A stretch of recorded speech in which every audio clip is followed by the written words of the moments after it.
Assalamualaikum warahmatullahi wabarakatuh. Waalaikumsalam warahmatullahi wabarakatuh. Apa kabar semuanya? Baik. Baik ya, alhamdulillah. Nah, seperti biasa, sebelum kita memulai pembelajaran, alangkah baiknya kita mengawali dengan membaca doa terlebih dahulu. Untuk Akbar, bisa tolong bantu Ibu untuk pimpin baca doa? Siap berdoa. Selesai memberi salam. Assalamualaikum warahmatullahi wabarakatuh. Ya, waalaikumsalam warahmatullahi wabarakatuh. Terima kasih Akbar. Nah, sebelumnya di sini temannya ada yang hari ini nggak masuk? Ada.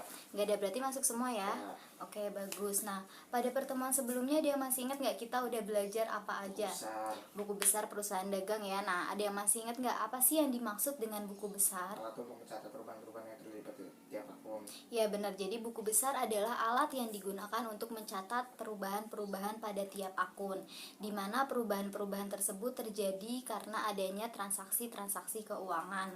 Oke, pada hari ini kita akan mempelajari materi tentang neraca saldo akuntansi perusahaan dagang. Nah, sebelum kita masuk ke dalam materi, kita harus tahu dulu apa sih tujuan pembelajaran kita pada hari ini, atau kenapa sih Bu kita harus belajar neraca saldo. Nah, jadi seperti ini. Salah satu output dari ilmu akuntansi adalah penyajian laporan keuangan. Nah, di mana untuk menyajikan laporan keuangan ini kita harus mengetahui dahulu dasar-dasar laporan keuangan itu sendiri. Dan yang menjadi salah satu dasar laporan keuangan adalah neraca saldo yang akan kita pelajari hari ini. Nah, agar kita dapat mengerti bagaimana cara menyajikan laporan keuangan, maka kita juga harus mengerti dulu bagaimana kita menyajikan neraca saldo. Bukan hanya menyajikan, tetapi kita juga harus mengerti teori-teori tentang neraca saldo seperti pengertian, fungsi, jenis-jenis, bentuk, dan tahapan-tahapan dalam penyusunan neraca saldo. Oke, nah pada hari ini kita akan membahas 4 submateri. Yang pertama ada pengertian neraca saldo, yang kedua ada fungsi neraca saldo, yang ketiga ada jenis dan bentuk neraca saldo, dan yang keempat adalah tahapan dan prosedur penyusunan neraca saldo perusahaan dagang. Oke, yang pertama kita akan mempelajari tentang pengertian neraca saldo. Nah, coba di sini ada nggak sih dari kalian yang pernah baca atau pernah dengar tentang neraca saldo itu apa? Ada nggak? Daftar saldo. Ya, neraca saldo itu bisa dikatakan sebagai daftar saldo, benar ya Isya. Tapi lebih tepatnya lagi, neraca saldo adalah kumpulan-kumpulan saldo-saldo dari buku besar yang merupakan hasil pemindahan dari jurnal ke buku besar dan dibuat pada akhir periode. Terus selanjutnya adalah fungsi dari neraca saldo. Secara singkat atau secara sederhana, neraca saldo berfungsi untuk memeriksa atau mengecek apakah saldo pada sisi debit dan saldo pada sisi kredit sudah balance atau belum, sudah seimbang atau belum. Nah, secara lebih luas lagi, neraca saldo memiliki 4 fungsi, yaitu yang pertama adalah fungsi persiapan, yang kedua adalah fungsi pencatatan, yang ketiga ada fungsi koreksi, dan yang keempat ada fungsi monitoring. Yang pertama ada fungsi persiapan. Jadi neraca saldo ini dibuat untuk mempersiapkan pembuatan laporan akhir keuangan pada suatu perusahaan. Seperti yang sudah dikatakan di awal bahwa neraca saldo ini merupakan dasar dalam pembuatan laporan keuangan. Jadi pembuatan neraca saldo ini dipersiapkan untuk penyusunan laporan keuangan suatu perusahaan. Nah, yang kedua ada fungsi pencatatan, di mana fungsi pencatatan ini merupakan fungsi utama dari diterapkannya ilmu akuntansi dalam penyajian data baik pada perusahaan dagang maupun pada perusahaan jasa, di mana setiap data-data pada setiap akun rekening akan dibuat catatannya di dalam neraca saldo, dan catatan itu dibuat dengan lebih ringkas di dalam neraca saldo. Seperti itu. Selanjutnya ada fungsi koreksi. Nah, fungsi koreksi ini berkaitan dengan bahan evaluasi. Salah satunya itu berkaitan dengan memeriksa apakah saldo di sisi debit dan saldo di sisi kredit ini sudah seimbang atau belum. Selanjutnya ada fungsi monitoring. Nah, fungsi monitoring ini jadi catatan-catatan yang ada di dalam neraca saldo tidak hanya berfungsi sebagai informasi saja, tetapi juga berfungsi sebagai bahan monitor atau bahan untuk memantau bagaimana sih keuangan suatu perusahaan. Karena di neraca saldo terlihat jelas ada berapa kas, ada berapa utang, piutang, modal, beban, dan sebagainya. Terus selanjutnya adalah jenis-jenis neraca saldo. Nah, jadi di dalam laporan keuangan, baik laporan keuangan perusahaan jasa maupun perusahaan dagang, terdapat 3 jenis neraca saldo. Yang pertama adalah neraca saldo sebelum disesuaikan atau adjusted trial balance. Yang kedua adalah neraca saldo setelah penyesuaian atau adjusted trial balance. Dan yang ketiga adalah neraca saldo penutup atau post closing trial balance. Nah, yang kita pelajari pada hari ini adalah neraca saldo sebelum disesuaikan, di mana neraca saldo ini adalah daftar saldo yang dibuat setelah semua transaksi diposting ke buku besar. Atau dengan kata lain, neraca saldo adalah tahapan ketiga dalam pencatatan transaksi setelah jurnal umum dan buku besar. Nah, yang kedua adalah neraca saldo setelah penyesuaian, di mana daftar saldo ini dibuat setelah proses penyesuaian sejumlah akun-akun tertentu. Nah, di dalam penyusunan laporan keuangan, kita diharuskan untuk menyesuaikan beberapa akun yang memang harus disesuaikan. Akun-akun tersebut seperti pendapatan diterima di muka, beban dibayar di muka, ataupun beban yang belum dibayar. Nah, selanjutnya ada neraca saldo penutup, di mana neraca saldo penutup ini adalah daftar saldo yang digunakan untuk memastikan bahwa buku besar ini telah memiliki saldo untuk awal periode berikutnya. Nah, untuk neraca saldo setelah penyesuaian dan neraca saldo penutup ini tidak akan kita kupas tuntas di pertemuan kali ini, tetapi akan kita bahas pada pertemuan yang akan datang.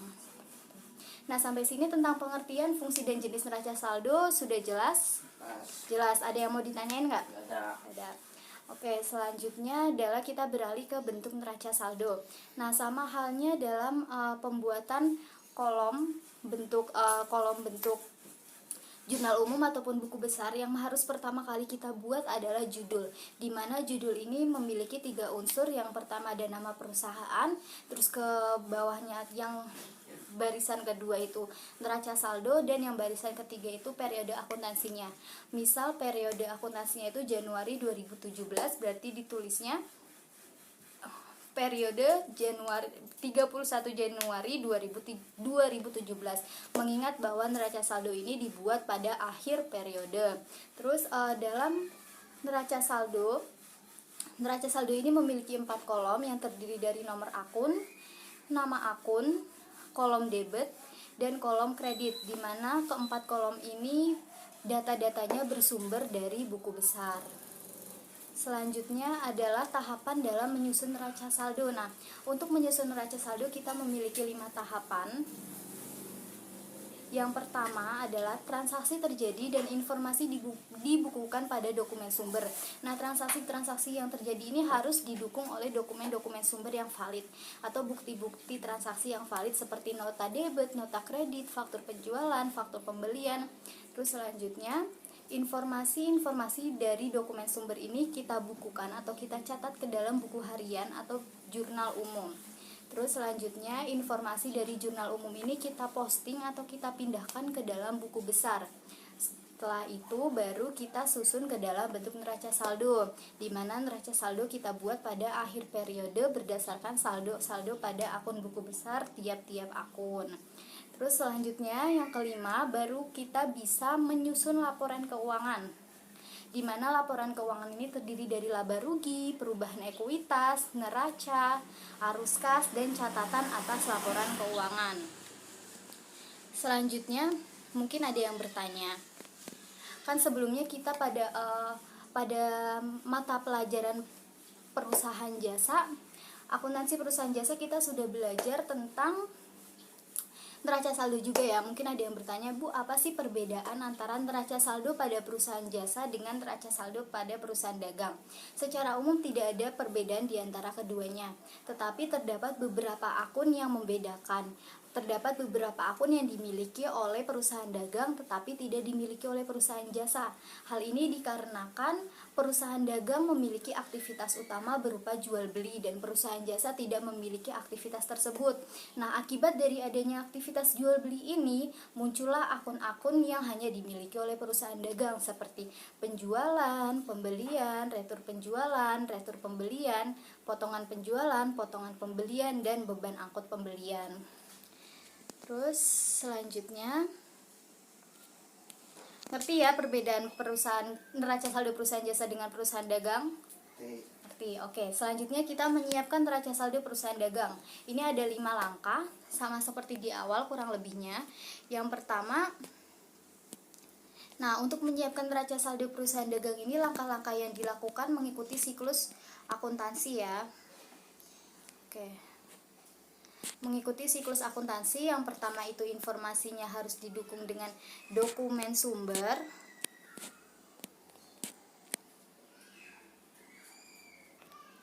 Oke, untuk menyiapkan neraca saldo perusahaan dagang itu yang pertama transaksi harus didukung oleh dokumen-dokumen valid, dokumen-dokumen sumber yang valid, bukti-bukti transaksi yang valid. Setelah itu kita catat transaksi tersebut ke dalam jurnal umum.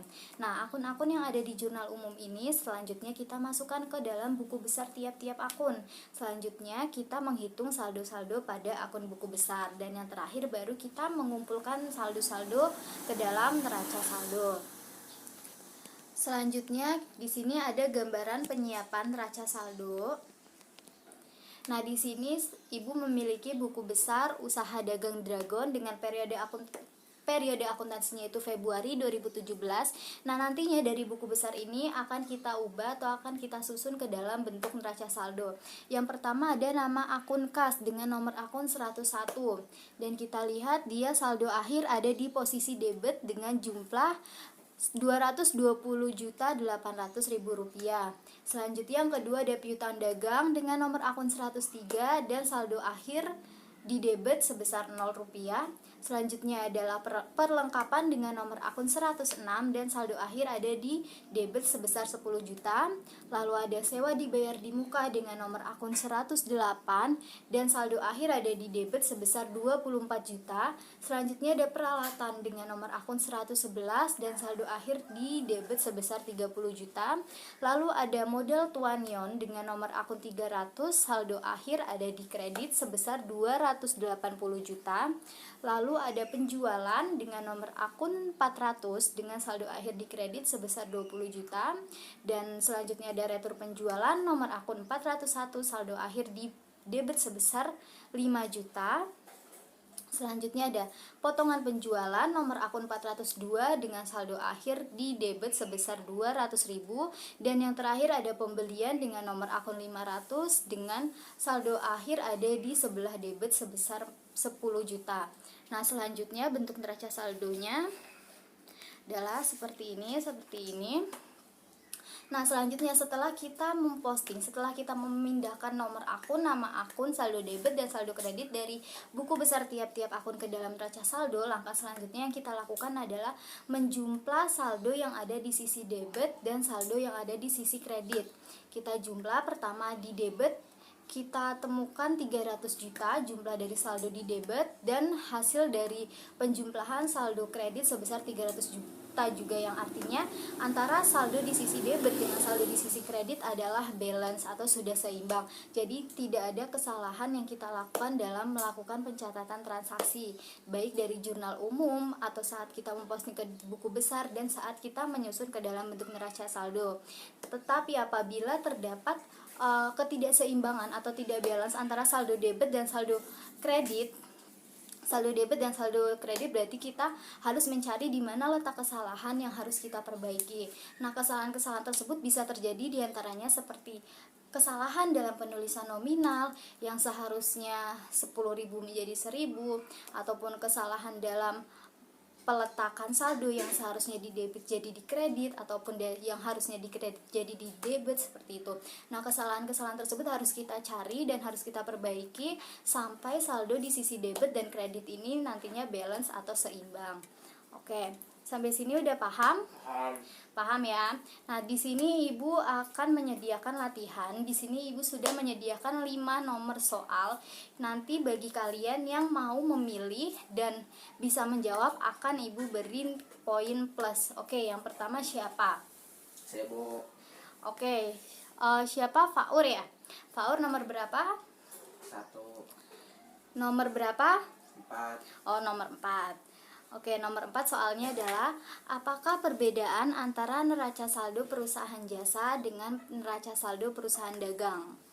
Terdapat beberapa akun perusahaan dagang yang tidak dimiliki perusahaan jasa seperti penjualan, pembelian, potongan penjualan dan potongan pembelian. Oke, benar ya. Jadi perbedaannya adalah terdapat beberapa akun yang hanya dimiliki oleh neraca saldo perusahaan dagang dan neraca saldo perusahaan jasa tidak memiliki. Nah, akun-akun tersebut muncul akibat adanya aktivitas jual beli yang dilakukan oleh perusahaan dagang, di mana aktivitas jual beli tersebut adalah aktivitas utama yang dilakukan oleh perusahaan dagang. Oke. Selanjutnya siapa? Saya, Bu. Oke, Roshidi nomor berapa? 1. Nomor 1, adakah perbedaan antara neraca saldo sebelum disesuaikan dan setelah disesuaikan? Jika ada, apakah perbedaannya? Pada neraca saldo setelah disesuaikan sudah dilakukan penyesuaian terhadap beberapa akun seperti pendapatan diterima di muka, beban dibayar di muka. Oke, benar ya. Jadi pada neraca saldo setelah disesuaikan, kita melakukan penyesuaian terhadap beberapa akun yang memang harus disesuaikan, seperti pendapatan diterima di muka, beban dibayar di muka, dan beban yang masih harus dibayar. Selanjutnya siapa lagi? Saya, Bu. Akbar, ya, nomor berapa?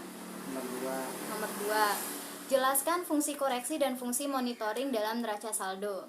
Fungsi koreksi untuk mengecek saldo debit dan kredit sudah balance belum. Fungsi monitoring untuk memantau keuangan perusahaan. Ya, benar ya. Jadi fungsi koreksi berkaitan dengan fungsi dari neraca saldo untuk memeriksa atau mengecek apakah saldo di sisi debit dan saldo di sisi kredit ini sudah seimbang atau sudah balance atau belum. Sedangkan fungsi monitoring ini untuk catatan neraca saldo digunakan untuk memantau keuangan yang ada di perusahaan. Selanjutnya siapa lagi? Saya. Oke, Rian nomor berapa? Nomor 5. Nomor 5. Jelaskan bentuk neraca saldo. Terdiri dari 4 kolom. Iya. Nama akun, saldo debit dan kredit yang bersumber dari buku besar. Oke, benar ya. Jadi neraca saldo memiliki 4 kolom, yang keempat kolomnya bersumber dari buku besar. Selanjutnya siapa lagi? Saya, Bu. Oke, Ani nomor berapa? Nomor 3. Nomor 3. Nomor 3 soalnya adalah Soalnya adalah sebutkan tahapan dalam penyusunan neraca saldo. 1. Transaksi yang dibutuhkan pada dokumen sumber. 2. Dicatat ke dalam jurnal umum. 3. Diposting ke buku besar. 4. Disusun dalam bentuk neraca saldo. 5. Membuat laporan keuangan. Oke, benar ya. Jadi kelima-limanya benar. Nah, berarti sudah selesai materi kita, pembahasan kita pada hari ini tentang neraca saldo perusahaan dagang. Dari sampai sini ada yang mau ditanyain nggak? Nggak ada. Nggak ya. Oke, baik, kita mereview ulang dari awal. Ya dari awal. Tadi apa perbedaan antara neraca saldo perusahaan jasa dengan perusahaan dagang? Terdapat beberapa akun perusahaan dagang yang tidak dimiliki perusahaan jasa Oke. seperti penjualan, pembelian, potongan penjualan, dan potongan pembelian. Iya, terus apa yang dimaksud dengan neraca saldo tadi? Neraca saldo adalah kumpulan saldo dari buku besar, dan neraca saldo dibuat pada akhir periode. Nah, selanjutnya fungsi-fungsi neraca saldo coba tadi ada apa aja? Persiapan, terus pencatatan, yang ketiga koreksi, terus yang keempat monitoring. Ya, terus jenis-jenis neraca saldo tadi ada berapa? Ada 3. Apa aja? Neraca saldo sebelum disesuaikan, terus neraca saldo setelah disesuaikan, dan neraca saldo penutup. Nah, sampai sini udah pada paham ya tentang neraca saldo? Paham. Oke. Nah, sebelum kita mengakhiri pembelajaran pada hari ini, coba ada yang mau ditanyain nggak? Nggak ada. Udah yakin paham ya? Yakin. Oke, berarti sampai sini pembelajaran kita pada hari ini. Semoga pembelajaran kita pada hari ini bermanfaat, dan sampai jumpa di pertemuan berikutnya. Pada pertemuan berikutnya kita akan membahas materi tentang ayat jurnal penyesuaian.